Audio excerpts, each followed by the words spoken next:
Paz do Senhor, amados. A palavra que nós vamos meditar hoje está em 2 Reis, no livro de 2 Reis, capítulo 5, versículo 9. Vamos lá? Naamã foi com seus cavalos e com seu carro e parou na entrada da casa de Eliseu. Então este mandou o mensageiro dizer-lhe: vai lavar-te 7 vezes no Jordão, e tua carne será restituída e ficará limpa. No entanto, Naamã, sentindo-se insultado, retirou-se reclamando.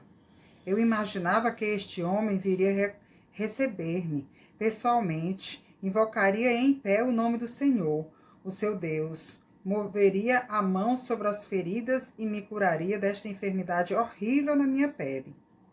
Ora, porventura os rios de Abana e Farfá de Damasco não são melhores do que todas as águas de Israel? Não poderia eu lavar-me neles para ficar curado? E voltando as costas, retirou-se indignado. Contudo, seus servos, aproximando-se, aconselharam: Aba, meu pai e mestre, mesmo que o profeta te houvesse ordenado algo difícil, mas não terias realizado?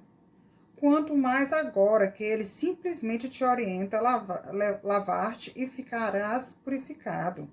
Então Naamã aqueceu-se, desceu ao Jordão, mergulhou 7 vezes, conforme a orientação do homem de Deus, e ficou completamente curado.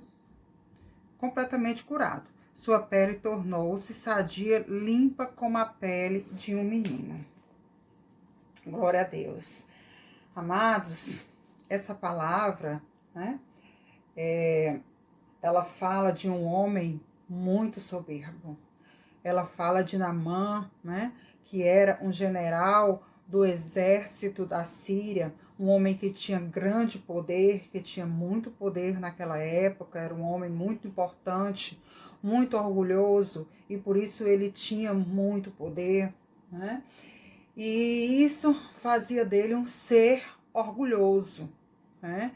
Então, assim, Naamã, ele teve a graça de que fosse levada, de que uma menina israelita fosse levada cativa, escrava até a sua casa, né? E falasse para sua mulher que em Israel havia um profeta, o profeta Eliseu, que curava. Então, quando ele soube, ele quis ir até o profeta, levando presente, levando ouro, levando roupas finas para presentear o profeta. E, no entanto, quando ele chegou à casa de Eliseu, Eliseu sequer saiu para recebê-lo, né? Não recebeu os presentes e nem recebeu a Naamã e sua comitiva. Ele simplesmente mandou o seu servo falar para ele, falar para Naamã que ele fosse até o rio Jordão, descesse aquelas águas 7 vezes e ele ficaria limpo, ficaria curado. Mas Naamã, o que o entristeceu, o enraiveceu? O que o enraiveceu foi que ele teve, irmãos, que quebrar muitas estruturas de orgulho. Porque Naamã era um homem de muitas posses, né? Era um homem orgulhoso, um homem soberbo. E ele teve que botar por terra ali, que quebrar muitas estruturas de soberbas que foram criadas assim, durante anos na sua vida, né? Então ele teve que colocar por terra para poder ser curado, né? Através das simples palavras, de umas simples palavras do profeta Eliseu, que mandou ele fazer o gesto de mergulhar no rio Jordão. Ele ficou indignado porque ele sabia que na sua terra tinha rios mais limpos e que o Jordão tinha águas turvas, e ele sentiu nojo daquela água e, no entanto, não queria entrar na água do Jordão para se curar, para se limpar. Mas quando ele quebrou aquele orgulho que existia nele, aquelas estruturas de soberba que existia nele, que foi criado durante toda uma vida, quando ele se libertou daquilo, ele mergulhou e saiu dali curado. Amados, o que nós podemos tirar como lição disso? Olha só, vocês sabem o que é soberba? Vamos meditar no que é uma pessoa soberba. O soberbo é aquele que tem uma autoavaliação perfeita, né? Ele acha que sabe de todas as coisas, que tem todos os saberes, que é dono de todos os saberes, que ninguém sabe mais do que ele e que no final da história ele sempre tem a última palavra. Toda a sabedoria está com ele, com o soberbo. Você conhece alguém assim? Eu conheço, né? Eu conheço. Infelizmente, a gente sempre dá de cara com muitas pessoas soberbas, né? Essas pessoas são aquelas que não se dobram à opinião de ninguém, né? A sua opinião sempre é a que vale, sempre é a perfeita e que sempre é o que vai valer. É a opinião do soberbo, né?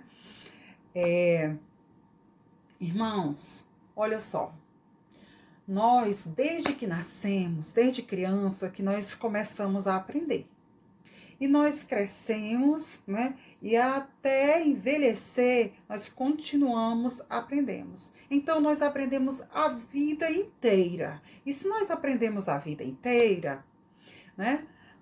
Ninguém sabe de tudo. Nós passamos a vida inteira aprendendo.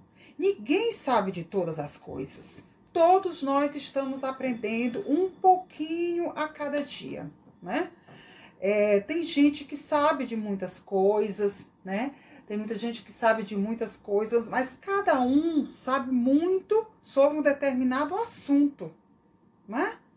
Sobre a sua formação. Cada um sabe sobre aquilo que você se formou, sabe muito sobre determinado assunto, mas saber tudo, só o soberbo. Só o soberbo sabe tudo. Por quê? Porque ele não se dobra à opinião de ninguém. A última palavra vai ser sempre a dele. E toda sabedoria humana, gente, toda sabedoria humana toda sabedoria que tira Deus do centro, ela é humana, carnal e demoníaca, né? Toda sabedoria que não coloca o Senhor Jesus no centro, Deus no centro desta sabedoria, ela é uma sabedoria mal, né? E o princípio da humildade é sujeitar-se ao Senhor. Quando eu me sujeito ao Senhor, quando eu me sujeito a Deus, ao nosso Deus, aí sim eu estou sendo humilde, porque eu estou me sujeitando e estou dependendo de Deus. O soberbo, ele não tem a sua dependência em Cristo. Perdão. Ele não tem a sua dependência no Senhor, infelizmente. Mas Deus, ele está no controle de tudo. Deus está no controle de todas as coisas. E sujeitar-se a Deus é o princípio da sabedoria do homem. É o princípio da sabedoria, certo? O homem, ele não pode gloriar-se em si mesmo e nem estribar-se na sua própria sabedoria, porque isso é soberba. E nem ser sábio aos próprios olhos, porque isso também é soberba, né? Quando o homem, ele quer se tornar quando ele se torna autossuficiente, ele se torna independente de Deus. E aí, o que é que ele faz? Ele coloca Deus de lado. Quando ele deixa Deus de lado, aparece o quê? Um homem vazio, um homem soberbo, um homem orgulhoso, prepotente, arrogante e vazio. Muito vazio. Nós podemos ver que a vida do soberbo no trabalho, meu Deus, no trabalho do soberbo, ele sempre vai deixar algo a desejar, né? Nós podemos ver que na família do soberbo, ele vai deixar sempre a família de lado e vai dar sempre mais valor aos amigos, aos seus amigos de farra, às coisas do mundo, né? Aquilo que lhe dá prazer. Outra coisa, a parte financeira da vida do soberbo é sempre uma tragédia. Por quê? Porque tudo é voltado para as coisas do mundo, para os prazeres do mundo, né? E a vida emocional, quando você vai ver a vida emocional do soberbo, Ah, Senhor, quando ele entra no seu quarto, quando ele se vê sozinho, ele vê o quão vazio ele se tornou, o quão vazio ele é. Um ser vazio, sem Deus, né? Sem nada, só tem amigos, muitas vezes porque tem dinheiro, muitas vezes está em depressão, muitas vezes pensa em suicídio. A maioria deles, a maioria dos soberbos, tem uma vida tão infeliz, que tem uma vida por trás da capa, né, que ele veste de todo-poderoso, de super-homem, de super-mulher. Por trás, a vida está acabada, está uma tragédia.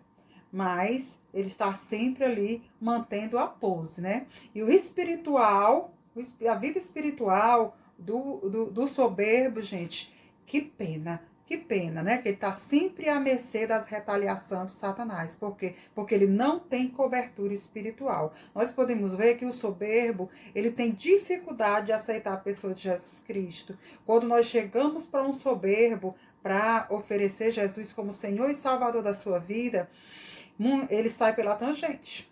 Dificilmente você chega a conversar com um soberbo sobre Jesus Cristo, porque geralmente ele sai, ele não quer nem lhe ouvir.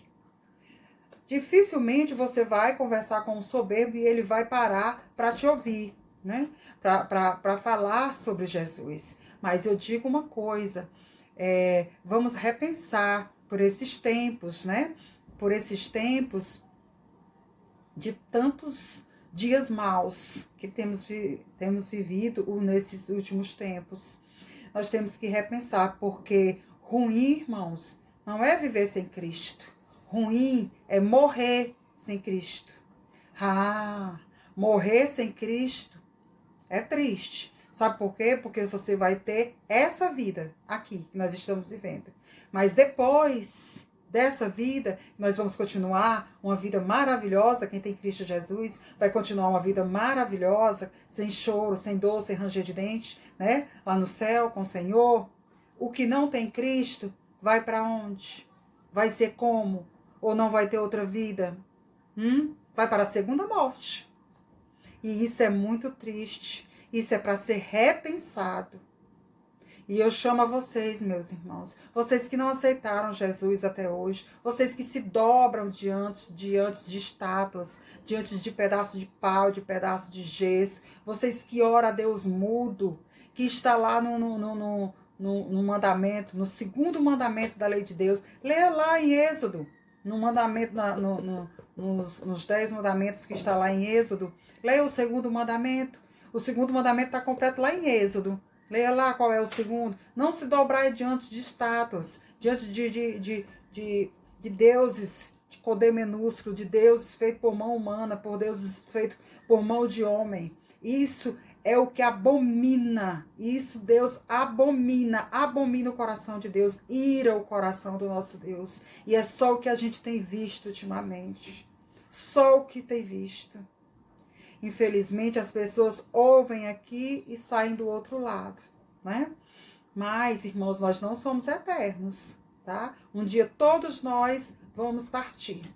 E um dia todos nós vamos chegar, a conta vai chegar. E nós vamos ter essa prestação de conta com o Senhor.